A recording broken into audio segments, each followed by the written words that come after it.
one of the great proponents of technocracy today in the amongst the global elite is a scholar by the name of Parag Khanna.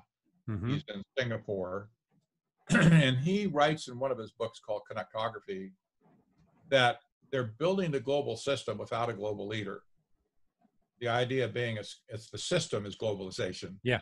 It's not a person, it's the system. Yeah. You see what's happening with social credit scoring in China, stuff like that? Yeah.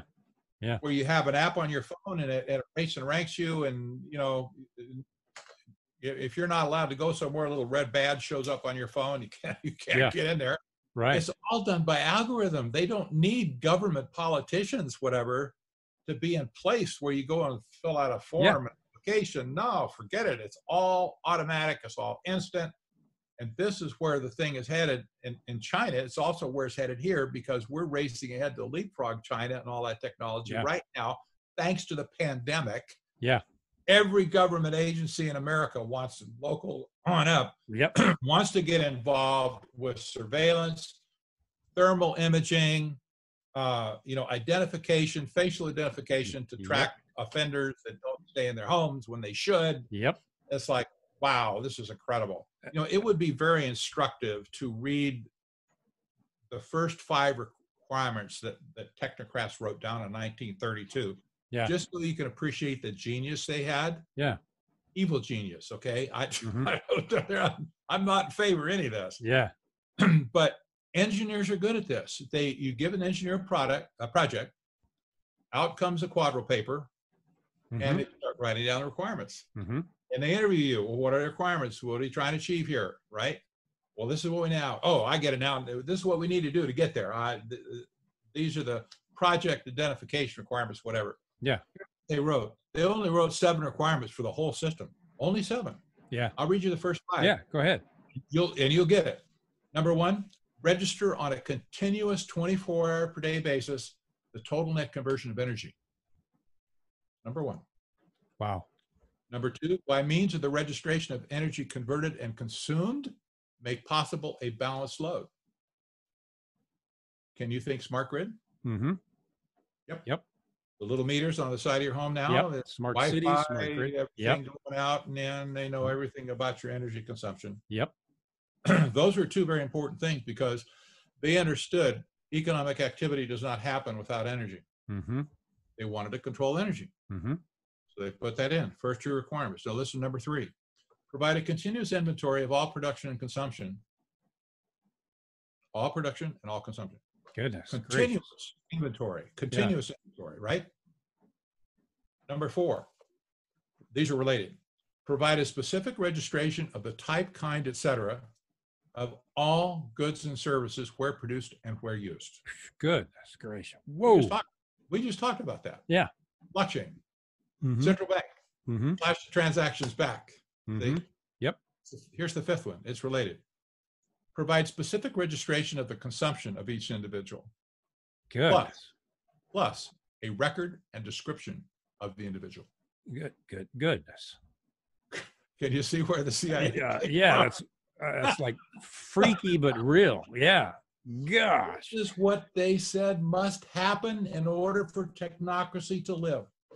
And now we're seeing it actually unfold.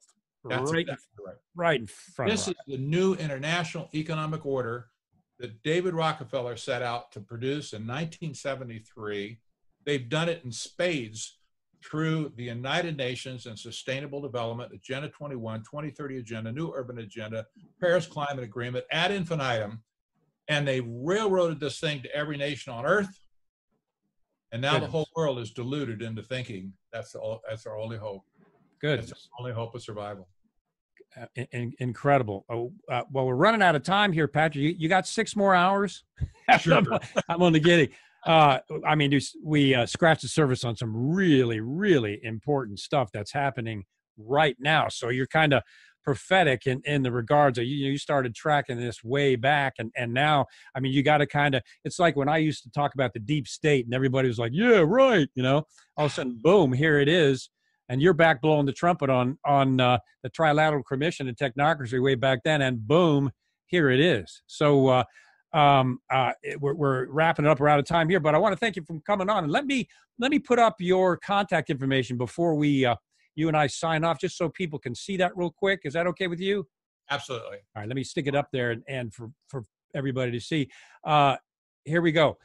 These are Patrick's contact sites, and Technocracy News. I recommend that big time. As a matter of fact, every time that comes out, Patrick, I check it out and read it because it's just good, well-vetted, technical, solid stuff. And if you want news that you can share in regards to what Patrick and I were just talking about, that's the place. And then if you would talk a little bit as we close, Patrick, your action site, citizensforfreespeech.org. What is that all about?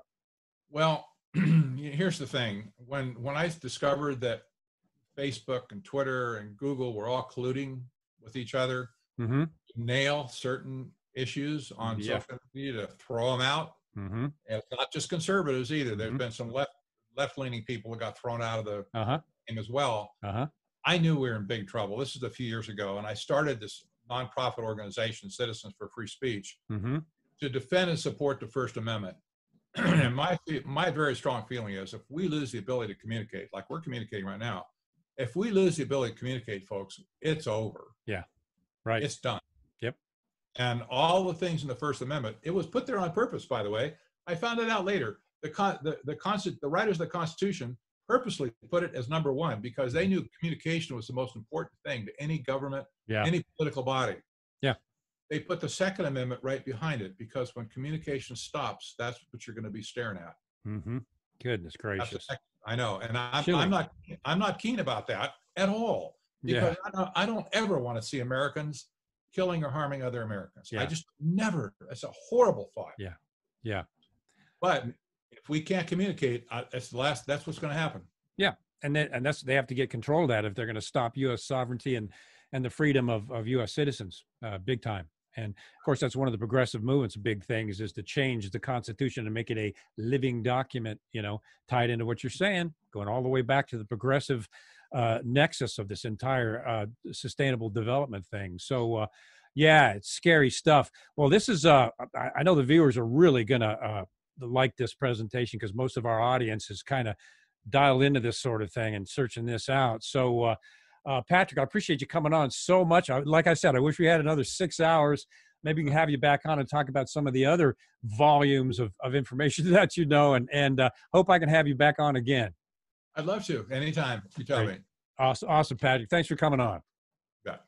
All right, everyone. Kevin Shipp with the Shipp Intelligence Report. We're signing off today. It's been a great program. Thanks for joining us, and we will see you all next time.